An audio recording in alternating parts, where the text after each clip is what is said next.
ሰላም ወዳጆች እንዴት ናቸው? ወንድማችሁ ምስጋና ክብረት እባላለሁ። ባለፉት ጊዜያት ከብሉይ ኪዳን አንድ መጽሐፍ ከአዲስ ኪዳን ሁለት መጽሐፍትን ከወንድሞቻችን ጋር እንደተመለከታችሁ የምናስታውሰው ነው። ከብሉይ ኪዳን መጽሐፍ ከወንድማችን እና ከፓስተር ድንቅሻ ጋር የመጽሐፈ ሩትን የተመለከትን ሲሆን ከአዲስ ኪዳን ደግሞ የቆላሲስን መጽሐፍና የፊልጵስዩስ መጽሐፎችን ተመልክተናል እና ዛሬ ደግሞ ከኔ ጋር ሌላኛው ሁለተኛውን የብሉይ ኪዳን መጽሐፍ የሆነውን የትንቢተ ዮናስ መጽሐፍ የምንመለከት ይሆናል። በመጽሐፍ ቅዱስ ውስጥ እንደምናውቀው በብሉይ ኪዳን ከተጻፉ የትንቢት መጽሐፎች ውስጥ አንዱ ትንቢተ ዮናስ መጽሐፍ ነው። እንዳጠቃላይ በአዲስ ኪዳን እና በብሉይ ኪዳን ካሉ የትንቢት መጽሐፍቶች ውስጥ በአዲስ ኪዳን አንድ የትንቢት መጽሐፍን ዮሐንስ ራእይ እናውቃለን። በብሉይ ኪዳን ወደ 17 የሚጠጉ የትንቢት መጽሐፎች ያሉ ሲሆን ከነዚህ የትንቢት መጽሐፎች ውስጥ በመጽሐፍ ቅዱሳችን በአማርኛው መጽሐፍ ቅዱሳችን ቅደም ተከተል ስንሄድ 10ኛው የትንቢት መጽሐፍ ሆኖ እናገኘዋለን። በመጽሐፉ ጭብጥ ላይ መጽሐፉ ዙሪያ ላይ ዳሰሳ የምናደርግ ሲሆን ዛሬ በቀጣይ ደግሞ ምዕራፍ 1ን ምዕራፍ 2ን እና እንዲሁም ምዕራፍ 3 እና ምዕራፍ 4ን የምንመለከት ይሆናል። ኢንትሮዳክሽኑ ወይም ደግሞ የመግቢያው ሀሳብ ሰፋ የሚልና ታሪካዊ ዳራው መመልከት የታሪኩን ጭብጦች መመልከትና የመጽሐፉ የጻፈበትን ዓላማ ጊዜውን እንዲሁም ደግሞ የነገሩ ዋና ባለቤት የሆነውን ታሪኩ የሚያጠነጥንበትን ዋና ነብይ የሆነውን የእግዚአብሔር መልእክተኛ የሆነውን ዮናስ ላይ ረጅም ጊዜን ወይም ሰፋ ያለውን ጊዜ በሱ ላይ እናሳልፍ ይሆናል። ትንቢተ ዮናስ መጽሐፍ በብዙ መልኩ አከራካሪና ጨቃጫቂ የሆኑ ሀሳቦች ያሉበት መጽሐፍ ነው። በታሪኩ መቼት ላይ፣ በታሪኩ አጻፍ ላይ፣ በጸሐፊው ጉዳይ ላይ እስካሁን ድረስ የተደረሰ ስምምነት የለም። ነገር ግን መጽሐፍ ቅዱስ አዋቂያን ወይም ስኮላርስ ያስቀመጡልን በቂ መረጃዎች ወይም ደግሞ ከታሪክ ተንተርሰው ወይም ደግሞ ከሌሎች መጽሐፍ ቅዱስ ታሪኮች በመንተራስ ያስቀመጡልን ሀሳቦች ይገኛሉ። በጥቅሉ የዮናስ መጽሐፍ የሚያወራው አንድ ዮናስ ስለተባለ ነብይና ለሱ ስለተሰጠው ተልኳዊ ጉዞ ነው የሚያወራው። ብዙዎቹ የትንቢት መጽሐፎች በብሉይ ኪዳን ስንመለከት ስለ ነቢያቶቹ ወይም ደግሞ ስለ እግዚአብሔር መልእክተኛው የሚናገር ሳይሆን ስለተላኩበት መልእክት፣ ስለሚሄዱበት ሕዝብ፣ ስለ እግዚአብሔር ሊያደርገውና ሊሰራው ስላለው ስራ የሚያጠነጥን ሲሆን ይሄ ግን በጣም ለየት ባለ መልኩ በዚህ ምዕራፍ ውስጥ ነብዩ የነገሩ ዋና ርዕስና ዋና ጉዳይ ደግሞ ዋናው ካራክተር ሆኖ ዋናው የጭቅጭቁ የሙግቱ እግዚአብሔር ለመመለስ የሚያደርገው ጥረት አካል ሆኖ እናመለከተዋለን። ነቢያቶች እግዚአብሔር የተላከላቸውን የሰጣቸውን መልእክት በመያዝ ሊጠፋ ላለ ሕዝብ ሊመጣ ያለውን ነገር የሚናገሩ ሲሆኑ እግዚአብሔር ግን በዚህ በትንቢተ ዮናስ መጽሐፍ ውስጥ የራሱ መልእክተኛ ሆኖ ዮናስንም ሊጠፋ ያለውን የነነዌ ሕዝብንም ሊመልስ ወደ ሀሳቡ ሊመልሳቸውና ወደ መስመር ሊመልሳቸው ሲሞግትበት የምንመለከተው አስደናቂ መጽሐፍ ነው። መጽሐፉ በብሉይ ኪዳን ውስጥ እንዲሁም ደግሞ በአዲስ ኪዳን ከምናገኛቸው ጥቂት ምዕራፎች ካሏቸው መጽሐፍ ውስጥ አንዱ መጽሐፍ ነው። አጠቃላይ 4 ምዕራፍ ብቻ ያለው በቁጥሮች ብንመለከተው 48 ቁጥር ብቻ የያዘ እንደ ሀሳብ ብንጨምቀው አንድ ወጥ መጽሐፍ መሆን የሚችል ነገር ግን ለንባብ ለሀሳብ እንዲሁም ደግሞ ለቅደም ተከተል ሲባል በ4 ምዕራፎች የተከፈለ አነስተኛ መጽሐፍ ነገር ግን በጣም እጅግ ውብ ያማረና በመልእክቱም እጅግ ጠንካራ የሆነ መጽሐፍ ሆኖ እንመለከተዋለን። እንደሚታወቀው በብሉይ ኪዳን ውስጥ የነበሩ የእግዚአብሔር ነቢያቶች ለአጠራር እንደሚያመች ሜጀር ፕሮፌት፣ ማይነር ፕሮፌት እያልን እንጠራቸዋለን። ይህ የአሰራራቸውን ጥሪያቸውን ወይም ደግሞ ያገለገሉበትን የአገልግሎት ከፍታና ዝቅታ የሚወስን ሳይሆን እንዲሁ ለአጠራር እንዲመች በአገልግሎታቸው በነበራቸው የመጽሐፉ ድርሻ በጻፏቸው ታሪኮች በነበራቸው የአገልግሎት ሁኔታ የተሰጠ ሰዋዊ ስም ነው። መጽሐፍ ቅዱስ ሜጀርም ማይነርም ፕሮፌት ብሎ የሚጠራቸው ባይኖርም በእንደዛ የአጠራር ካቴጎሪ የምንጠራቸው ነቢያቶች አሉ። ዮናስ ከነዚህ ምድብ ውስጥ ለመቀመጥ አስቸጋሪ የሆነ ነቢይ ሆኖ እናገኘዋለን። አብዛኞቹ ስኮላርስ ከማይነር ፕሮፌት ጋር ካለው የመጽሐፍ ቅዱስ ከጻፈው ይዘት ማነስ አንጻር፣ ከመልእክቱ ማነስ አንጻር፣ ካገለገለበት ዘመን እና የአገልግሎት ዘመኑ እድሜ አንጻር መጽሐፍ ቅዱስ ስለሱ የሚነሳበት ታሪክ እጅግ ከማጠሩ የተነሳ ጥቂቶች ከማይነር ፕሮፌት ጋር ያመሳሰሉትን፣ አንዳንዶች ግን ከየትኛው የነቢያት ክፍል ሊመድቡት የሚቸገሩበት አይነት ነቢይ ሆነው እናገኘዋለን ወይም ደግሞ በእንደዚህ አይነት ምድብ ውስጥ ሲከቱት እንመለከታለን። ስለዚህ ዮናስ ሚስድ ፕሮፌት ብለን ልንጠራው እንችላለን። አንድ ስኮላር ሲናገር የተዘነጋው ወይም ደግሞ ራሱን ከእግዚአብሔር ሀሳብ ሊያኮበልል የወደደ እግዚአብሔር ግን እሱንም ሕዝቡንም መልሶ ሊመልስ የፈለገው ነቢይ ሆኖ እንመለከተዋለን። ሚስድ ፕሮፌት ስንል ምናልባት ሜጀርም ማይነርም ፕሮፌት ተብለው በተጠቀሱት ነቢያቶች ዝርዝር የማይገኝ እግዚአብሔር እርሱንም እንዲሁም ደግሞ ሊጠፋ ያለውንም ሕዝብ ደግሞ ሊመልስበት እየተጋበት ያለው ነብይ እንደሆነ ያሳየናል። ዮናስ ከስሙ ትርጉም ብንነሳ የዋህ ማለት እርግብ ማለት ቢሆንም ይህ ነብይ ግን ከእግዚአብሔር ጋር ሞግት ያለው እግዚአብሔርን የሞገተ እንዲህ አይነት የነቢያቶች ባህሪ እንዲህ አይነት የግለሰቦችን ባህሪ የእግዚአብሔር ሰዎችን ባህሪ መጽሐፍ ቅዱስ ላይ ብንመለከት ነው እግዚአብሔር የሞገቱ እግዚአብሔርን ከእግዚአብሔር ጋር ሙጥኝ ብለው እግዚአብሔርን የታገሉ ሰዎችን ብናውቅም የዚህ ሰው ባህሪ በጥቂቱ የሚለየው አመፀኝነትን ባይሆን ነገር ግን እግዚአብሔር አዳኝ መሆኑን የሚያውቅ እግዚአብሔር ሁሉን የፈጠረ አምላክ መሆኑን የሚረዳ ግን ደግሞ ከእግዚአብሔር ጋር ደግሞ ሙግት ያለው እንዲህ ልታደርግ ስትፈልግ ይሄን ለምን አልሆነም ብሎ እግዚአብሔርን የጠየቀ ይልቁን ደግሞ እግዚአብሔርን ከመታዘዝ ይልቅ ደግሞ ከእግዚአብሔር ሐሳብና ከእግዚአብሔር ዕቅድ የኮበለለ ከእግዚአብሔር ፊት የጠፋ ሰው ሆኖ እናገኘዋለን። በዚህም ምክንያት የዋህ ሞኝ ተላላ ሰው ልንለው እንችላለን። ከታላቁ እግዚአብሔር በተለይ በምዕራፍ 2 ላይ የምንመለከተው የእግዚአብሔርን ታላቅነት የእግዚአብሔርን አዳኝነት የእግዚአብሔርን ሁሉን ቻይና ሁሉ ፈጣሪነትን እንመለከታለን። ራሱ በመዝሙር ውስጥና በጸሎት ውስጥ ሲናገረው እንመለከታለን። እንዲህ ካለው ትልቅ እግዚአብሔር እንዲህ ባለው መንገድም ከተረዳው እግዚአብሔር ሊሸሽ እንዴት እንደወደደ ስናስብ የዮናስ እጅግ የዋህነትና እጅግ አላዋቂነትን እንመለከታለን። ወይም ደግሞ የዋህነትን ብንለው ይሻላል ከስሙ ትርጉም አንጻር ያ ስለሚያስኬደም ማለት ነው። በብሉይ ኪዳን የምናውቃቸው ነቢያቶች አብዛኞቹ የተላኩት ከነበሩበት ማህበረሰብ ባልወጣ መንገድ ከደቡባዊ እስራኤል ወደ ሰሜናዊ እስራኤል ወይም ደግሞ ከሰሜናዊ እስራኤል ክፍል ወደ ደቡባዊ እስራኤል ክፍል የሚላኩ ነቢያት ሲሆኑ ለየት ባለ መንገድ ግን ዮናስ ከምዕራባዊ ወደ ምስራቅ የተላከ ከነበረበት የአይሁድ ማህበረሰብ ወጥቶ ለአሕዛብ የመዳንን ጥሪ የንስሐን ጥሪ እንዲጠራ የተላከ ነብይ ነው። ይሄ ነብይ እንግዲህ በብዙ መልኩ አከራካሪ ሆኖ እንዳለ ከላይ እንደጠቀስኩላችሁ አሁንም የተላከበትም ተልእኮ እግዚአብሔር እሱን እንዲሄድ የፈለገበትም ስፍራ ደግሞ እንዲሁ ለየት ያለ ነው። እግዚአብሔር እንዲሄድ የፈለገው ወደ ነነዌ ከተማ ነው። እሱ ደግሞ የሸሸው ደግሞ የኮበለለው ወደ ተርሴስ ነው። መጽሐፉ ሲጀምር ምዕራፍ 1 የሚጀምረው እግዚአብሔር ሂድ ሲለው እሱ ደግሞ ፍሊ ሲያደርግ ሲኮበለል ሲጠፋ ከእግዚአብሔር ሊሰወር ሲሞክር ነው የምንመለከተው። መጽሐፉን እንደጀመረ ድርጊት ነው የሚጀምረው። የእግዚአብሔር ላኪነት የእርሱ ደግሞ እምቢባይነትን ነው የምንመለከተው። በመጀመሪያውም የመጽሐፉ የመጀመሪያ ሀሳብ ላይ እንግዲህ ቅድም እንደጠቀስኩት ትንቢተ ዮናስ ከያዛቸው 4 ምዕራፎች ወይም ደግሞ አጫጭር ሀሳቦች ቁጥሮችን በጣም አጫጭር ናቸው። አጠቃላይ መጽሐፉ 48 ቁጥሮችን የያዘ ነው። ነገር ግን ቀደም ብዬ እንደጠቀስኩት መልእክቱ እጅግ ጠንካራ የእግዚአብሔርን ተልእኮአዊ ወይም ደግሞ ሚሽናል ሀሳብ ያዘ። እግዚአብሔር ተልእኮአዊ አምላክ መሆኑን በደንብ የገለጸ መጽሐፍ ነው። እግዚአብሔር የጠፊውን መጥፋት የማይወድ ሊጠፉ ያሉትን ሕዝቦች ሊያድን እግዚአብሔር የሚሄድበትን ርቀት ምን ያህል ኤክስተንት ድረስ ሄደው እግዚአብሔር ሰው ልጆችን ለማዳን እጁ እንደሚዘረጋ ነገር ግን ደግሞ እግዚአብሔር ደግሞ ሊያድነው ስለፈለጋቸው ሕዝቦች ብቻ ሳይሆን ስለሚያገለግሉ ስለ ባሪያዎቹም ደግሞ እግዚአብሔር ግድ የሚለውና ስለነሱ ምሕረትን የሚያደርግ መጽሐፍ እንደሆነ ደግሞ እንመለከታለን። አጠቃላይ የዮናስ መጽሐፍ የምህረት መጽሐፍ የፍርድ መጽሐፍ ብለን ልንጠቅሰው እንችላለን። ቀጥሎ በምናየው ሀሳብ ውስጥ እሱን የምናገኘው ይሆናል። በብዙዎች ዘንድ እንደዚሁ አሁንም አከራካሪ የሆነው ጉዳይ ደግሞ አኖኒመስ የሆነው ጉዳይ የመጽሐፉ ጸሐፊ ጉዳይ ነው። መጽሐፉ በሁለተኛው ምዕራፍ ከቁጥር 2 እስከ 9 በምናገኘው ሀሳብ ውስጥ ራሱ ዮናስ የዘመረውን ወይም የጸለየውን ጸሎት እንመለከታለን። ወይም ደግሞ የጸሎታዊ ዝማሬን እንመለከታለን። በዛ ተንተርሰው ጥቂት ሰዎች ዮናስ እንደጻፈው ኢንዲኬት ሊያደርጉ ይችላሉ። ሌሎች ደግሞ ሌሎች እንደጻፉት ይተርካሉ። ነገር ግን እርግጠኛ ተኩኖ የመጽሐፉ ጸሐፊ ይህ ነው ማለት እንደማይቻል ስኮላርስ ደግሞ የነገረ መለኮት አዋቂዎች ይናገሩታል። መጽሐፉ የተጻፈበትን ጊዜ ግን በምንመለከትበት ጊዜ ወይም ደግሞ የጸሐፊው የተጻፈበት ጊዜ የተጻፈላቸውን ሕዝቦች የተጻፈበትን ዘመን ማየት እነዚህን ታሪካዊ ዳራዎችን መመልከት የተጻፈበት የጽሁፍ ሊትሬሲ ሁኔታውን መመልከት መጽሐፉ በምን ጊዜ እንደተጻፈ የመጽሐፉን ትክክለኝነት መጽሐፉ የተጻፈላቸው ሕዝቦች በሰዓቱና በወቅቱ ነበሩ አልነበሩም የሚለውን ነገር እንድንረዳ ጥሩ መልከታን የሚሰጠን ይሆናልና ጥቂት እሱን እንመልከት። መጽሐፉ የተጻፈበትን ጊዜ ብንመለከት ግልጽ ያሉ ከሌን የጻፈው የሚል ነገር ባናገኝም ታሪክ ዳራውን ግን ለመመልከት ስንሞክር የመጽሐፉ ጸሐፊ ዋና ተዋናይ የሆነው የነገሩ ዋና ባለቤት የሆነው መጽሐፉን በስሙ የተሰየመለት ነብዩ ዮናስ በነበረበት ዘመን ወይም ደግሞ በእስራኤል ላይ በይሁዳ ላይ ደግሞ ኢዮርብዓም ሁለተኛ የተባለው ንጉስ በነገሰበት ዘመን የተጻፈ መጽሐፍ እንደሆነ ይናገራል።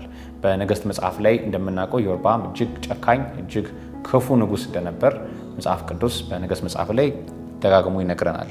እሱ በነገሰበት ዘመን የነበረ ነብይ እንደነበርና ዮናስ እንዲሁም ደግሞ በዛ ዘመን ላይ የተጻፈ መጽሐፍ እንደነበረ ከመጽሐፉ ታሪካዊ ዳራ መረዳት እንችላለን።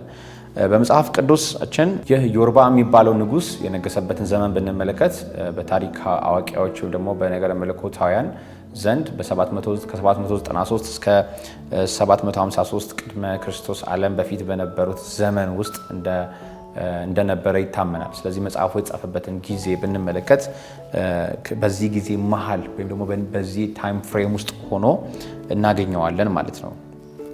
ወይም በቀጣይ ደግሞ ጀነሩ ወይም ደግሞ የመጽሐፉ ያጻፍ ስልት ወይም ደግሞ መጽሐፍቱን እንዴት ልንረዳው ይገባል የሚለውን ነገር ስንመለከት መጽሐፉን ልንረዳባቸው የሚገቡ የተለያዩ ምልከታዎች አሉ። እነሱን ጥቂት አብረን እንመለከታለን።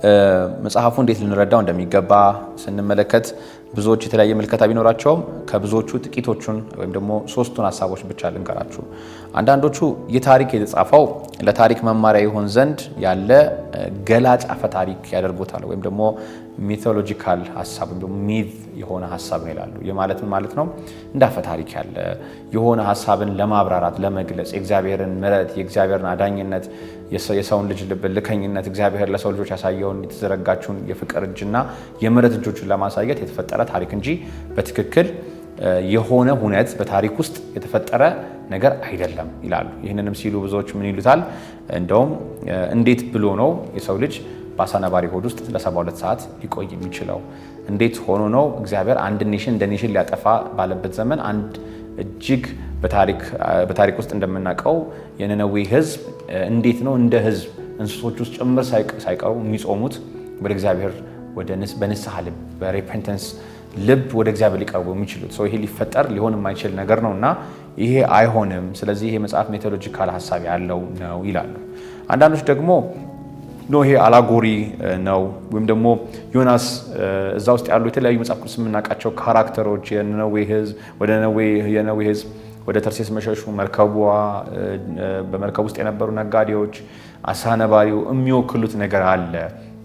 አሳ ነባሪውን በወቅቱ በነበረ ጨካኝ እነሱ እስራኤልን ሊያጠፋ የሚፈልግ ንጉስ ዮናስን ራሱ የይሁዳን ዘር የእስራኤልን ዘር በመወከል ዮናስን በዛ ውስጥ በመክተት የነዌን ሕዝብ እንዲህ በማድረግ ሰዎቹን ሲምቦላይዝ በማድረግ ታሪኮች የተፈጠሩትን እያንዳንዶቹን ታሪክ ውስጥ ያሉትን ኢንሲደንቶች በመወከል ወይም ደግሞ ሲምቦላይዝ በማድረግ ሰዎቹ እንደዚህ ብለው የሚያምኑ ሰዎች ወይም ደግሞ እንደዚህ ብለው የሚያምኑ አንዳንድ አስተማሪዎች ምን ይላሉ? አላጎሪ ነው፣ ነገር ግን መጽሐፍ ቅዱስ መካተት ያለበት፣ መጽሐፍ ቅዱስ ግን ይህንን ሲያስቀምጠው በምጸታዊ መልክ አስቀምጦታል ብለው ያምናሉ። አንዳንዶች ደግሞ ይሄ ሊትራል ነው፣ ይሄ በትክክልም ሁነቱ ሆኗል፣ መጽሐፉ እንደተጻፈው እንደዛው ነው የምናምነው፣ ይሄ ታሪክ በእርግጥም ተፈጽሟል ሆኗል ብለው ያምናሉ። የነነዌ ሕዝብ እንደ ሕዝብ በምድሪቱ ያለ ነገር በምድሪቱ ያለ ፍጥረት ሁሉ እና ሕዝቡ ጨምሮ ንጉሱን ጨምሮ ንስሐን ገብተዋል። እውነት ነው። በታሪክ ውስጥ እንደምንረዳው ሌተሮን ወይም ደግሞ ከጊዜያት በኋላ ከዚህ የምህረት ጥሪና የንስሐና የመመለስ እድል በኋላ የነነዌ ሕዝብ ይጠፋል፣ ምድሪቱ ትጠፋለች፣ እግዚአብሔር ፍርድን ያመጣል እኮ ሌተሮን። በዚህኛው ግን ጥሪያቸው ውስጥ ግን እግዚአብሔር ሊያድን መፈለጉን እግዚአብሔር ማዳኑ ዮናስ የሚባልን ሰው መላኩን ዮናስ የሚባል ሰው በአሳ ነባሪ ሆድ ውስጥ 3 ቀን እሱና 3 ሌሊት ማደሩን እግዚአብሔር እርሱን በምህረት መመለሱን ይህን ሁሉ እንዳለ እንቀበላለን እናምናለን ይላሉ። እንግዲህ ሊትራልም የሚሉት ሜቶሎጂካልም ነው የሚሉት ወይም ደግሞ አላጎሪ ነው የሚሉትም ሰዎች የየራሳቸውን ሪፈረንሶች በማንሳት ክርክሮችን ያደርጋሉ። ይህን በሰፊው ለማንሳት ስለማንችል እናንተ በቤታችሁ ስታጠኑ ይህንን በግልጽ ማብራሪያዎች ወይ ደግሞ በደንብ ማብራሪያዎችንና ማጣቀሻዎችን ሪፈረንሶችን በመጠቀም ማጥናት እንችላለን ወይም ትችላላችሁ። እኔ ማምነውን ወይም ደግሞ ብዙ አማኞች አንድ ክርስቲያን ሊያምናቸው የሚገቡትን መሰረታዊውን ነገሮች ደግሞ እንመለከታለን። በሚገርም ሁኔታ በአዲስ ኪዳን ከተጠቀሱ በሚያስደንቅ ሁኔታ ደግሞ እንደገና ኢየሱስ ክርስቶስ ራሱ ሪፈር ካደረጋቸው መጽሐፍቶች ውስጥ ወይም ደግሞ ካራክተሮች ውስጥ ወይ በእግዚአብሔርን ኢየሱስ ክርስቶስ ራሱ በሚያስተምርበት ዘመን ውስጥ ከጠቀሳቸው አገልጋዮች ውስጥ ዮናስ አንዱ ሆኖ እናገኘዋለን። ይህንን የምንመለከተው በማቴዎስ ምዕራፍ 12 ከቁጥር 39 እስከ 42 ላይ፣ በማቴዎስ ወንጌል ምዕራፍ 16 ቁጥር 4 ላይ፣ በሉቃስ ወንጌል ምዕራፍ 11 ከቁጥር 29 እስከ 32 ላይ እንመለከተዋለን። ይህን ያነሳውበት ምክንያት ሜቶሎጂካልም ነው አላጎሪም ነው ሊትራልም ነው ብሎ ለሚሉ ሰዎች ይህ የተጻፈው መጽሐፍ ይህ ዛሬ ለኛ መልእክት ሆኖ እኛ እያጠናን ያለ ይህ መጽሐፍ እውነት ካልሆነ ይሄ አላጎሪ ከነበረ ወይም ደግሞ ይሄ እንዲሁ ሜዝ ከነበረ ሊትራል ካልነበረ ኢየሱስ ክርስቶስ እየዋሸን ነበር ማለት ነው። ምክንያቱም በማቴዎስ ምዕራፍ 29 ላይ ምናልባት በኋላም ልናነበው እንችላለን። ነገር ግን አሁን በፍጥነት ምዕራፍ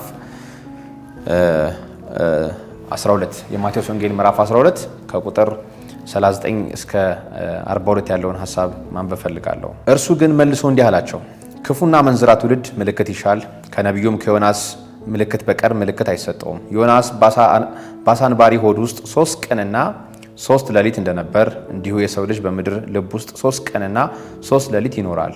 የነነዌ ሰዎች በፍርድ ቀን ከዚህ ትውልድ ጋር ተነስተው ይፈርዱበታል፣ በዮናስ ስብከት ንስሐ ገብተዋልና፣ እነሆም ከዮናስ የሚበልጥ ከዚህ አለ ይላል የእግዚአብሔር ቃል። እንግዲህ ይሄ ራሱ ኢየሱስ ክርስቶስ በአዲስ ኪዳን በማቴዎስ ወንጌል በምዕራፍ 12 ከቁጥር 39 እስከ 42 ላይ ያነበብኩት ሐሳብ ነው። በምዕራፍ 16 ላይ በዚያው በማቴዎስ ወንጌል ምዕራፍ 16 ላይ የምንመለከት ይሆናል። እንዲሁም ደግሞ በሉቃስ ወንጌል ምዕራፍ 11 ላይም ደግሞ ቁጥር 29 ጀምሮም ደግሞ የምንመለከት ይሆናል።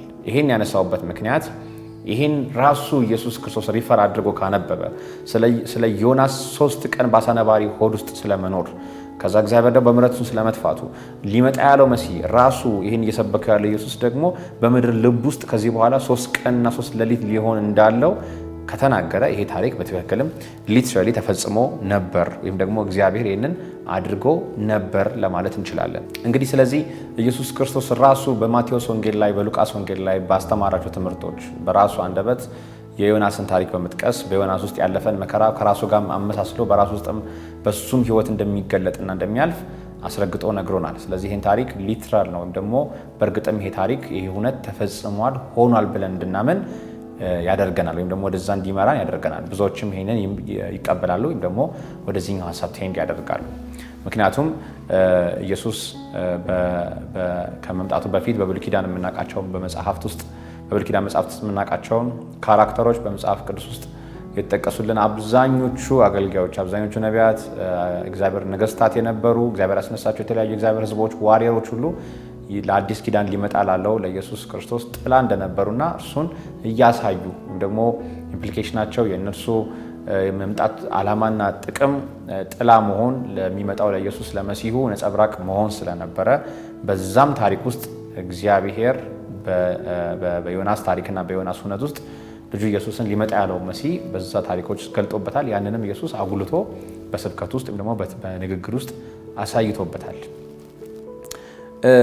አንድ በጣም የሚደንቅ ሁኔታ ደግሞ እናንሳ። እንግዲህ የመጽሐፉ ለምን ተጻፈ፣ መጽሐፉን እንዴት ልንረዳው ይገባል፣ መጽሐፉን ሊትራሊ ልንረዳ የሚገባው ካለን የመጽሐፉን ታሪካዊ ዳራ፣ የተጻፈበትን ዘመን፣ የተጻፈላቸውን ህዝቦችና ዋና መልእክቱ ወይም ደግሞ ይሄ ጽሁፍ የጻፈው ወይም ደግሞ ጽፎታል ተብሎ የሚታመነው ወይም ደግሞ የተጻፈው መጽሐፍ በስሙ የተሰየመለት ዮናስን ስለሱና ስለመጣበት ስፍራ ከተናገርን ስለተላከበት አላላ ከተናገርን ዮናስን ለምን እልከኛ ሆነ፣ ዮናስ ለምን እምቢ ማለትን መሸሽን ወደደ የሚለውን እንዲሁ ደግሞ ከሂስቶሪካል ሴቲንጉ ወይም ደግሞ ታሪካዊውን አቀማመጥ ታሪካዊ ሁነቱን ለማንሳት እንሞክራለን። ታሪካዊ ሁነቱን ስንመለከት እንግዲህ ቀደም ለጠቀስኩላችሁ ዮናስ በነበረበት ዘመን ውስጥ በዚህ በ752 ቢፎር ክራይስት በነበረ ዘመን ውስጥ ንጉስ ኢዮርብዓም ሁለተኛ የነገሰበት እጅግ ጨካኝና ክፉ አስፈሪ የነበረው ንጉስ የነበረበት ዘመን ነው። እሱ የነበረበት ዘመንና ምድር ኢሞራሊቲ ወይም ደግሞ የሰው ልጆች እግዚአብሔርን የማይፈሩበት ሰው የወደደውን ነገር ማድረግ እግዚአብሔርን ባለማክበር የታወቀ ዘመን የነበረበት ጊዜ ነው። የነበራቸውም የነገሰላቸውም ንጉስም እንዲሁ ደግሞ የሚያሳርፍ አልነበረም። በዚህ ላይ ደግሞ እንደገና ደግሞ ጠላት የሆነ ህዝብ አለ። ስለዚህ ይሄን ስንመለከት ወደ ነነዌ የተላከበት ስፍራ ነነዌ የምትባለው አገር፣ ነነዌ የምትባለው ከተማ፣ ህዝብ፣ ነገስታቶች ከእስራኤል ጋር የቆየ ቁርሾ የቆየ ጠላትነት ያላቸው ናቸው። እስራኤልን በማጥፋት ከእስራኤል ጋር በመዋጋት ለእስራኤሎች ባለመተኛት በዚህ ዘመን እንኳን ባለው ጊዜ ውስጥ ስቲል አሁን ባለችው ከረንትሊ ባለችው እስራኤልና በቀድሞዋ ነነዌ የምትባለው ስፍራ አሁን ባለው ስፍራ ላይ ከፍተኛ የሽብር ቡድን የሆነው አይሲኤስ ራሱ ሴንተሩ የነበረበት ስፍራ ነው። በአሁኑ በቅርብ በነበሩት ዓመታት ጊዜ ውስጥ በዛ ዘመን ደግሞ በታሪካዊ ዳራው እንደምንረዳው ለእስራኤል እጅግ ጠላት ከነበሩ ህዝቦችና ጎረቤቶች ውስጥ አንዱ ነበረች እና የዚህን ሀገር ህዝብ መንግስት መጠንከርን አይፈልግም ነበረ። ንጉስ ኢዮርብዓምን በትንቢት አሳስቶ እንደነበር አንዳንድ ስኮላሮች ይናገራሉ። ዮናስ ድል ይመጣልሃል ሲል ለንጉስ ኢዮርብዓም እንደነገረና ሆሴዕ ያ ትንቢት ትክክል እንዳልሆነ በሌላ መጽሐፍ ወይም ደግሞ በሌላ ታሪካዊ ዳራ ላይ እንመለከታለን። ስለዚህ ዮናስ ሀገርተኝነት ወይም ደግሞ ሀገራዊነት ስሜት የሚሰማው ነቢይ ሆኖ እንመለከተዋለን። ስለዚህ ምክንያት የሀገሩ ህዝቦች እንዳይጠቁ፣ ህዝቡን ታልፎ እንዳይሰጥ ራሱን ማሸሽ፣ ራሱን እግዚአብሔር ሊያዘጋጅ ካለው ምሕረት ማራቅን የወደደ ነቢይ ሆኖ እንመለከተዋለን። ምክንያቱም ይህ ህዝብ በንስሐ ቢመለስ እግዚአብሔር መሐሪ እንደሆነ ራሱ በምዕራፍ 2 ሲያምንና ሲናገረው፣ ሲጸልየው፣ ሲሰብከው እንመለከታለን ወይም ሲዘምረው እንመለከታለን። ስለዚህ እግዚአብሔር ምሕረትን ካደረገላቸው፣ ይህ ህዝብ ካንሰራራ፣ ይህ ህዝብ መልሶ ከጠነከረ ለህዝቤ ለእስራኤል ለእኔ ቤት አደጋ ነው ብሎ ስላመነ እግዚአብሔር ምሕረትን አያደርግላቸው ዘንድ ስለማይችል ይህም መልእክት ከሰሙ ንስሐን ሊገቡና ሊመለሱ እንደሚችሉ የሚያመልከው አምላክና የሚያውቀው መልእክተኛ የሆነለት አምላክ እግዚአብሔር ደግሞ ማዳኝ እንደሆነ ስለሚያውቅ ድነትን ሊከለክል፣ ድነትን በራሱ በገባው መንገድ ሊያሸሽ ከነሱ ለመሸሽ ወዷል ማለት ነው። ስለዚህ ታሪካዊ አቀማመጡን ብንመለከት ወይም ሂስቶሪካል ሴቲንጉን በምንመለከትበት ጊዜ ሽሽት የጀመረበት ዋነኛው ምክንያት የእምቢተኝነቱ፣ የአመፀኝነቱ ወይም ደግሞ የእልከኝነቱ ምክንያት ቢድኑ ሊመጣበት ከሚችለው አደጋ ለመሸሽ ወይም ለመራቅ ነው እንጂ እግዚአብሔርን ካለመታዘዝ አይደለም። በሚገርም ሁኔታ ይሄ ነቢይ ከሌሎች ነቢያቶች ለየት የሚያደርገው እግዚአብሔር መሐሪ መሆኑን ያውቃል። ከእግዚአብሔር ጋር የነበረው ሙግት ታድናቸዋልና ታድናቸውም አይደለም። ታድናቸዋል፣ እንደምታድናቸው አውቃለሁ፣ ነገር ግን በዳኑ ጊዜ ደግሞ ለእኛ ህዝብ አደጋ ይሆናሉ ነው። ይሄ ቃል ሊትራሊ ባይቀመጥም በመጽሐፍ ውስጥ ይሄ ሊትራሊ የተቀመጠ ሀሳብ ባይሆንም የዮናስን ከዚህ በፊት የነበራቸውን የትንቢት እና ደግሞ በወቅቱ ደግሞ በህዝቦቹ በነነዌ ህዝብና በእስራኤል በአይሁድ ህዝብ መካከል የነበረውን ቅራኔና የታሪካዊ ባክግራውንድ ደግሞ ሂስቶሪካል ባክግራውንድ ስንመለከት የምንረዳው ሀሳብ ይሆናል። እንግዲህ ቀጣዩ ሊሆን የሚችለው መጽሐፉን ልንረዳበት የሚገባው መንገድ ከተናገረን፣ ሂስቶሪካል ሴቲንጉን ካወራን ከመጽሐፉ ምን አይነት መልእክቶች ልንወስድ ይገባናል? ትንቢተ ዮናስ መጽሐፍን ስናስብ፣ ትንቢተ ዮናስ መጽሐፍን ስናጠና ደግሞ ስናነበው ምን ልንረዳ፣ ምን አይነት ዓላማዎች እንዳሉት መጽሐፉ ልናውቅ ይገባል? መጽሐፍን ስናጠና እንግዲህ ቀደም ብዬ እንደጠቀስኩላችሁ ልናስባቸው ከሚገቡ ነገሮች ውስጥ አንዱ ወይም ደግሞ በተለይ ቁጭ ብሎ መጽሐፍን ዲፕሊ ማጥናት፣ በደንብ ማሰላሰል፣ መጽሐፉን በደንብ ደጋግሞ ማየት፣ የተለያዩ ቪዲዮ ኮሜንትሪዎችን፣ የተለያዩ ኮሜንትሪ መጽሐፎችን፣ የተለያዩ ኤክሴጀቲካል እና ሪሰርች መጽሐፎችን መመልከት አንድ መጽሐፍ ስለ አንድ መጽሐፍ ያለ ምልከታ ያሰፋል። አንዱ ከሚያሰፋው ነገር አንዱ የመጽሐፉ የተጻፈበትን ዓላማ ማወቅና መረዳት ነው። የዛን ጊዜ ታሪኩን የምንረዳበት ሁነት በታሪክ ውስጥ ስንገባ፣ በምዕራፎች ውስጥ ስንገባ እኒህ የሰራናቸው ባክግራውንዶች ስለ መጽሐፍ ያለን ምልከታ ደግሞ ንጽረተ ዓለም ፐርስፔክቲቭ አስተካክሎት እንድንሄድ ይረዳናል። እነሱን በጥቂት የዘረዘርኳቸውን ሀሳቦች እንመልከታቸው። እንግዲህ መጽሐፉ ስለተጻፈበት ዓላማዎች ጥቂት ያስቀመጥኳቸውን ሀሳቦች ስንዘረዝር እነዚህን ይመስላሉ። መጽሐፉ የተጻፈባቸው ዓላማዎች በአጠቃላይ በእኔ ገለጻ እንግዲህ ሌሎች መጽሐፍ ቅዱስ አስተማሪዎች ወይም ደግሞ ነገረ መለኮት አዋቂያን የተለያዩ መጽሐፎች የመጽሐፉ የተጻፈበትን ዓላማ ሁለትም፣ አንድም፣ ሜይ ቢ 4፣ 5፣ 6ም አድርገው ያስቀምጡት ይችላሉ። በእኔ አቀማመጥ ወይም ደግሞ እኔ ባየኋቸው ጥናቶች እና ማብራሪያዎች ምልከታዬ ሰብሰብ አድርጌው 3 አድርጌዋለሁ። አንደኛ እግዚአብሔር ሰዎችን ስለ ንስሐ ጥሪና ስለ ዳግም ዕድል ማነሳሳት እንደሆነ ይናገራል። አንዱ የመጽሐፉ ዋነኛ ዓላማ እግዚአብሔር ለሰው ልጆች የጠራው የንስሐ ጥሪና ስለ ዳግም ዕድል ወይም ደግሞ እግዚአብሔር ስለሚሰጠው ስለ ሰከንድ ቻንሱ ይናገራል። አንደኛው ሀሳብ። ሁለተኛው ሀሳብ ኢየሱስ ለአሕዛብ ያለውን ፍቅር፣ ከእስራኤል ሕዝብ ውጪ ለሆኑ አሕዛቦች እግዚአብሔር ያለውን ልብና ፍቅር ይናገራል ይህ መጽሐፍ። ሶስተኛው የመጽሐፉ የተጻፈበት ዓላማ ወይም ደግሞ ለእኛ የሚሰጠን አንዱ ኢምፕሊኬሽን ምንድን ነው እንላለን? ስለ ፍትህና ስለ ምህረት ለማስገንዘብ ነው። ቅድም በመግቢያው ሀሳብ ላይ መጀመሪያ ሀሳብ ላይ ስንደረዳ እንደተናገርኩትኝ ጀስቲስንም ሜርሲንም የሚያነሳ ነው። ፍትህም ምህረትም የተገለጠበት መጽሐፍ ነው። ላጠፋው ጥፋት ሰው ፍርድን ያገኛል። ነገር ግን ደግሞ እግዚአብሔር ለጠራው የምህረት ምላሽ ደግሞ የንስሐ ጥሪ ደግሞ ምላሽን ለሰጠ ደግሞ ምህረትን የሚያገኝበት መጽሐፍ እንደሆነ ይናገራል። ተመልሶ ለመከለስ ያህል ይህ መጽሐፍ በጥቅልሉ ዘርዝሮ ማስቀመጥ ይቻላል። በጥቅሉ ግን በሶስት ሀሳቦች ማስቀመጥ ይቻላል። እንግዲህ አንደኛው ሰዎች ስለተላከላቸው ከእግዚአብሔር ድረስ ስለመጣላቸው የንስሐ ጥሪና ስለመመለሳቸው ያወራል። ሁለተኛው እግዚአብሔር ለአሕዛብ ከእስራኤል ነገድ ከእስራኤል ሕዝብ ውጪ ለነበሩ ለሌሎች ሕዝቦች ነነዌ እንግዲህ ሁላችንንም ይወክላል። ሚሶሎጂካሊ ምሳሌ ኢንተርፕሬት ቢደረግ እግዚአብሔር የነነዌ ሕዝብ እግዚአብሔር ለሌሎች የዓለም ሕዝቦች ያለውን ልብ በእነሱ ውስጥ መመልከት ስለምንችል፣ ስለዚህ እግዚአብሔር ለሕዝቡ ያለውን ፍቅር ከእስራኤልም ነገዱ ያለ ሕዝብ ውጪ ለነነዌ ለየትኛውም እግዚአብሔር ለፈጠራቸው ለፍጥረቶቹ ለሕዝቦቹ ያለውን ፍቅር በመጽሐፍ ውስጥ እንመለከታለን። በተለይ በምዕራፍ 4 ላይ እግዚአብሔር ቃል በቃል ያስቀምጠው ለሰው ልጆች የተገለጠውን ፍቅሩን ይናገራል። ራሱ እግዚአብሔር ለነቢዩ ለዮናስ ይመሰክርለታል ወይም ደግሞ ይነግረዋል ጠንከር ባለ መንገድና እጅግ በጣም የምወደውን ሀሳብ ይናገራል። ምዕራፍ 4 ላይ ሲደርስ የምንመለከተው ይሆናል። በሶስተኛ ደግሞ እግዚአብሔር ስለ ምሕረትና ስለ ፍትህም በዚህ መጽሐፍ ውስጥ ደግሞ ገልጾልናል። እግዚአብሔር ጀስቲስ አምላክ ነው፣ ነገር ግን ደግሞ እግዚአብሔር የምሕረት አምላክ ነው። እግዚአብሔር ሁል ጊዜ የተዘረጋች እጁ አንድም ለምሕረት ነች፣ አንድም ደግሞ ለፍርድ መሆኗን በዚህ መጽሐፍ ውስጥ እንማራለን ወይም ደግሞ እንመለከታለን። እንግዲህ የመጨረሻው በመግቢያው ሀሳብ ውስጥ ልንመለከተው የሚገባ ነገር የዮናስ መጽሐፍ ብዙዎቹ የብሉይ ኪዳን መጽሐፍት ከአዲስ ኪዳን መጽሐፍት ጋር ያላቸውን ግንኙነት የነዚህ ጸሐፍት ወይም ደግሞ የነዚህ ካራክተሮች ወይም እነዚህ የታሪኩ ዋና ባለቤቶች በአዲስ ኪዳን ካላቸው ድርሻና ወይም ደግሞ ተመሳስሎነት ወይም ደግሞ ካላቸው ሲሚላሪቲ ጋራ ማስተያየት ተገቢ ነው። በተለይ መጽሐፍ ቅዱስን አንድ ወጥ መጽሐፍ ነው ብለን የምናምን ከሆነ እንደ አንድ ክርስቲያን እንደ አንድ አማኝ መጽሐፍ ቅዱሶቻችንን በተለያዩ ምዕራፎች በተለያዩ መጽሐፍ ክፍሎች በተለያዩ የጽሑፍ ስልቶቻቸው ከፍለን ብናያቸው በጭብጥ በሀሳብ በዓላማው አንድ ወጥ መጽሐፍ ነው። የሰው ልጅ ከጠፋ የሰው ልጅ ከእግዚአብሔር ሸሽቶ ኮብሎ ባለመታዘዝ ከመጣበት ውድቀት በኋላ እግዚአብሔር ለሰው ልጆች ባስተዋወቀው የምሕረትና የማዳን ጥሪ አማካኝነት የሰው ልጆችን እግዚአብሔር ለማዳን የሚያደርገውን ጥረት እግዚአብሔር ሊመጣ ስላለው ስለ ልጁ ኢየሱስ ክርስቶስ የገለጸበት የሕይወት መመሪያ ማንዋል ነው መጽሐፍ። በኋላም ደግሞ ኢየሱስ ከመጣ በኋላ ደግሞ እንዴት ምን አድርጎ እንደሄደ ስለ ማዳኑ ስራ የተናገረበት የእርሱ ባሪያዎቹ አገልጋዮቹ ስለሰሩት ስራ ቤተክርስቲያን እግዚአብሔር እንዴት በደሙ እንደመሰረታት የሚናገር መጽሐፍ ደግሞ ሊመጣ ስላለው ክብርና ልንሄድበት ስላለ ነው ስለምናርፍበት ዓለምም ጭምር ወይም ደግሞ ለዘላለም ረፍት ስለሚሆንበት ስለ ኢተርናል ላይፋችን የሚናገር መጽሐፍ ነው።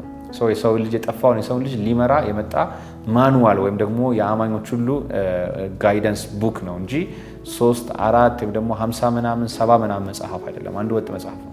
ይህን የምንረዳው ወይም ደግሞ ይህንን የምናምን ከሆነ በትንቢተ ዮናስ መጽሐፍ ውስጥም ሆነ በሁሉም የብሉይ ኪዳን መጽሐፍ ውስጥ የነበሩ ታሪኮች ወይም ደግሞ ሁነቶች ለአዲስ ኪዳን ጥላ እንደመሆናቸውና አንዳንዶች ሀሳቦች ደግሞ በትክክልም በዚህ በአዲስ ኪዳን ውስጥ የተገለጡን አንዳንድ እውነቶችን ያሳዩ የነበሩ ደግሞ ይሰጡ የነበሩት ኢምፕሊኬሽን ከዛ ጋር ተመሳስሎች እንዳለው መመልከት ያስፈልጋል። መጽሐፍ ቅዱስን አንድ መሆኑን እንድንረዳ የተሰናሰለ ሀሳብ እንዳለው እንረዳ። እግዚአብሔር ሀሳቡና ሁኔታው ነገሩ መልእክቱ የማይቀየር አምላክ እንደሆነ ላኪውም መልእክቱም የተቀየረ እንዳልሆነ እያወቅን እንድንሄድ በአዲስ ኪዳን ጋር ከአዲስ ኪዳን ጋር ተመሳስሎሹ ምንድን ነው የሚለውን እንመለከታለን።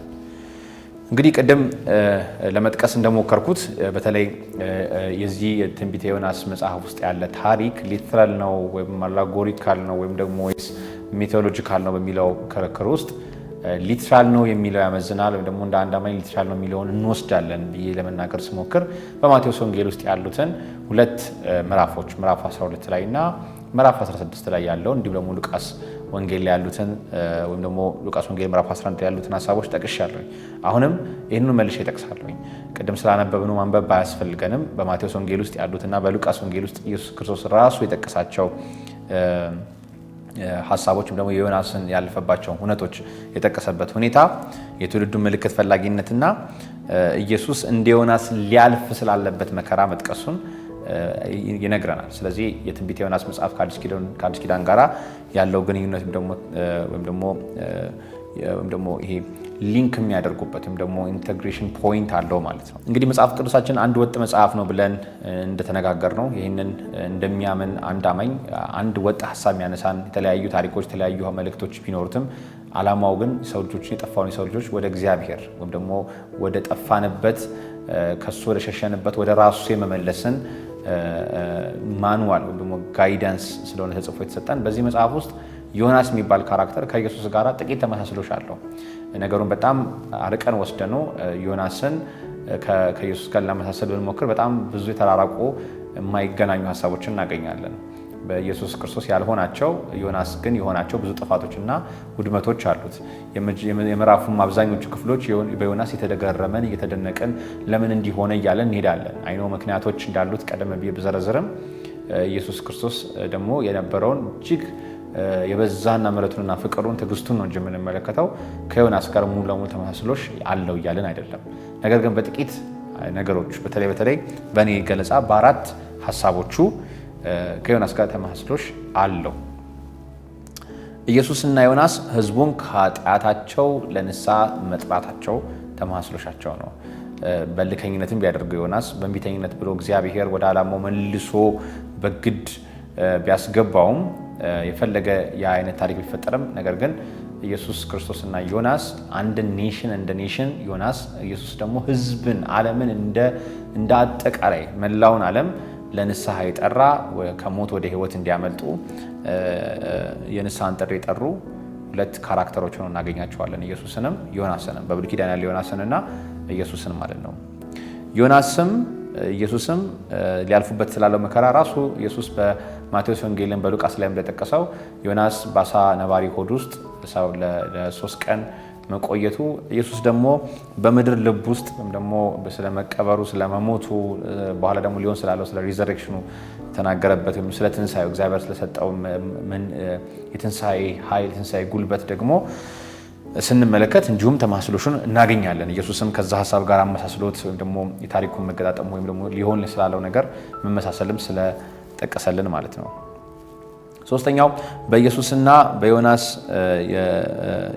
የንስሐ ጥሪ ውስጥ የንስሐ ጥሪ የተደረገላቸው አህዛቦችም ናቸው። ኢየሱስ በአብዛኛውን ጊዜ እንግዲህ በአዲስ ኪዳን መጽሐፍቶች በተለይ በወንጌላት ኢየሱስ ባስተማራባቸው በሰበከባቸው ታምራትን ባደረገባቸው ቦታዎች ወይም ደግሞ ይህን ታምራትን በተቀበሉ አብዛኞቹ ሰዎች ስንመለከት በወንጌላት መጽሐፍት ላይ አብዛኞቹ አህዛቦች እንደነበሩ ከእስራኤል ነገር ከአይሁድ ነገር እንዳልነበሩ እንመለከታለን። የመጀመሪያውም የታምራቱ መጀመሪያና የድርጊቱ መጀመሪያ ሲጀምርም በመቅደስ ገብቶ በአደባባይ ላይ ይደረግ የነበረውን በመቅደስ ውስጥ ከነበሩት አደባባይ እንግዲህ እንደምናውቀው አደባባይ አለ፣ ቅድስተ ቅዱሳን እያልን ቅድስት እያልን የምንጠራው ስፍራ አለ። አደባባይ ማለት እንግዲህ ለአሕዛብ የመጸለያ አሕዛብ እስራኤሎች ሊያልፉበት ያለው ቦታ ቅድስት ቢሆንም ያን ስፍራ ስለማይገባው አሕዛብ ከእስራኤል ነገር ውጭ ለነበሩ ሕዝቦች የተዘጋጀን ስፍራ መሸጫና መለወጫ አድርገው ክራውድ አድርገው እስራኤላውያን አሕዛብን ከመቅደሱ ለማራቅ ከኪዳኑ ለማራቅ ሊመጣ ካላቸው እግዚአብሔር ሊጎበኛቸው ካለ ምሕረት የማራቅ ሀሳብ ነበራቸው። ስለዚህ ኢየሱስ ሲመጣ መጀመሪያ ያደረገው ቤቴ የጸሎት ቤት ትባላለች፣ እናንተ ግን የወንበዴዎች ዋሻ አደረጋችኋት ብሎ ቤቱን ሲያጸዳ እንመለከታለን። ይህም ለአሕዛብ ቆሞ መጸለያ ለአሕዛብ እግዚአብሔርን በሩቅም ቢሆን ተሳልሞ መሄጃ የሆነውን ስፍራ ለማጽዳት ሲሞክር እግዚአብሔር የላከው ልጁ ኢየሱስ ይህን ሲያደርግ እንመለከታለን። በአብዛኞቹ የታሪክ እውነቶች ውስጥም ፈውስ ያደረገላቸው ሰዎች አሕዛቦች እንደነበሩ ከእስራኤል ወገን እንዳልነበሩ እንመለከታለን። ራሱ ኢየሱስን ባስተማሪዎች ትምህርቶች እግዚአብሔር ለዓለም ሁሉ የመጣ መሲህ ለዓለም ሁሉ የመጣ መዳን እንደሆነም ይናገራል። ዮናስም በልከኝነትም ቢያደርገው ይህን የመዳን ጥሪ የመመለስን ጥሪ የጠራው ደግሞ ለአሕዛብ ነው። ያው ልዩነቱ የስጋዊ ሞት ከመሞት የስጋዊ ፍርድ ከመምጣት ንስሐን ስለመጥራትና የኢየሱስ ደግሞ ሰውን ከዘላለም ጥፋትና ከዘላለም ሞት ስለማዳን ያለ ጥሪ ከመሆኑ ውጪ ሁለቱም ግን ያገለግሉት አሕዛብን ነበረ። አራተኛው ተመሳስሎችን ብንመለከት ኢየሱስም ዮናስም ስለ ሕዝባቸው ራሳቸውን አሳልፈው መስጠታቸውንም እንመለከታለን። ይህንንም ተመሳስሎች በጥቂቱ የሚመሳሰል ሀሳብ እንዳለው ነው እንጂ ኢየሱስ በወዶ ገብነት በፈቃደኝነት ራሱን ለዚህ ሞት አሳልፎ ሰጥቷል።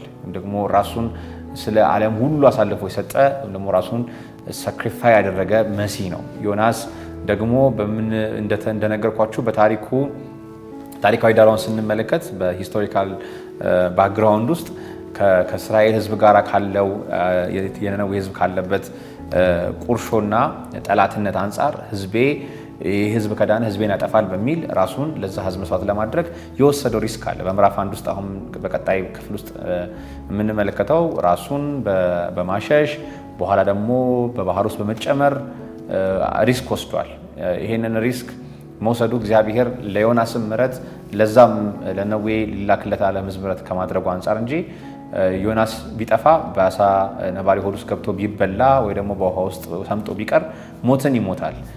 ግን ራሱን ግን ለዛ ሕዝብ አሳልፎ ለመስጠት ያደረገው ጥረት ግን ከኢየሱስ ክርስቶስ ጋር ያለውን ጥቂት ተመሳስሎች ያነሳል። ይህን ስናገር እነዚህን 4 ሀሳቦች ስናገር በጣም በጥንቃቄ እንድትወስዱት የሚፈለገው ነገር የዮናስን ተመሳስሎች ለማድረግ ስንሞክር የዮናስን ጥላነት እንድንመለከት እንጂ ፐርፌክት ዋን የመጣው ወይም ደግሞ ትክክለኛው መሲህ ሁሉንም ፈጽሞ ያደረገ ሁሉንም ከልቡ ያደረገ ሁሉንም በወዶ ገብነት ያደረገልን ኢየሱስ ክርስቶስ እንደሆነና የነዚህ ሰዎች ድካምና ባልገባቸውም በገባቸውም ነገር አድርገው ያለፉት በብሉይ ኪዳን ውስጥ የምናውቃቸው አብዛኛው ታሪኮች ዋናውን ሊመጣ ያለውን ትልቁን ኢየሱስን የማጉላት ስራ ሰርተው ነው ያለፉት። ወደውም ይሁን ፈልገውትም ይሁን አውቀውትም ይሁን ሳያውቁት ሊመጣ ያለውን ኢየሱስ ክርስቶስን ግን በማጉላት የበለጠ ኢየሱስ የሰራውን ስራ በማግኒፋይ በማድረግ አልፈዋል ማለት ነው። እንግዲህ በማጠቃለያ ሀሳብ ላይ በመግቢያው ሀሳብ እንደተናገርኩት በዚህ መጽሐፍ ውስጥ ያለው 4 ምዕራፍ ነው። የአራቱ ምዕራፍ በጣም ጥቂት ቁጥሮች የያዘ መጽሐፍ ነው። 48 የማይበልጥ ቁጥሮች ነው ያሉት።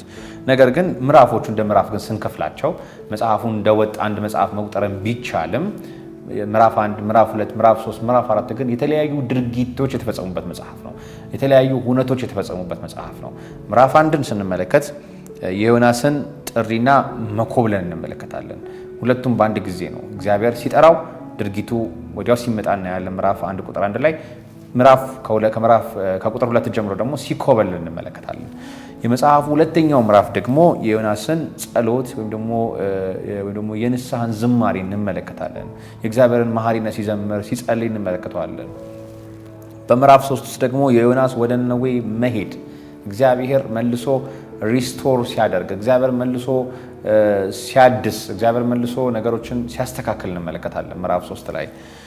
ምዕራፍ 4 ላይ ደግሞ የዮናስን ቁጣና እግዚአብሔር ለሰው ልጆች ሁሉ ያለውን ልብ እንመለከታለን። ከዚህ ሁሉ በኋላ ከዚህ ሁሉ ጣና ውረድ በኋላ ዮናስ ካለፋቸው ብዙ ውጣና ውረዶች በኋላ አሁንም ውስጥ ባለ ቁጣና በእግዚአብሔር ላይ ባለ መመረር እግዚአብሔርን ሲያማር፣ እግዚአብሔር ደግሞ እጅግ በታገሰና እጅግ መሐሪ በሆነ ቁጠኛ ባልሆነ ልቡ ደግሞ እግዚአብሔር ለሰው ልጆች ያለውን ልብ ለሱም ያለውን ፍቅር እግዚአብሔር ደግሞ ሲገልጽ እንመለከታለን። እንግዲህ በቀጣይ ክፍሎች ላይ ምዕራፍ 1 እና ምዕራፍ 2ን በአንድ ላይ እንመለከተዋለን። ምዕራፍ 3 እና 4 ደግሞ በተለያዩ ክፍሎች የምናይ ይሆናል።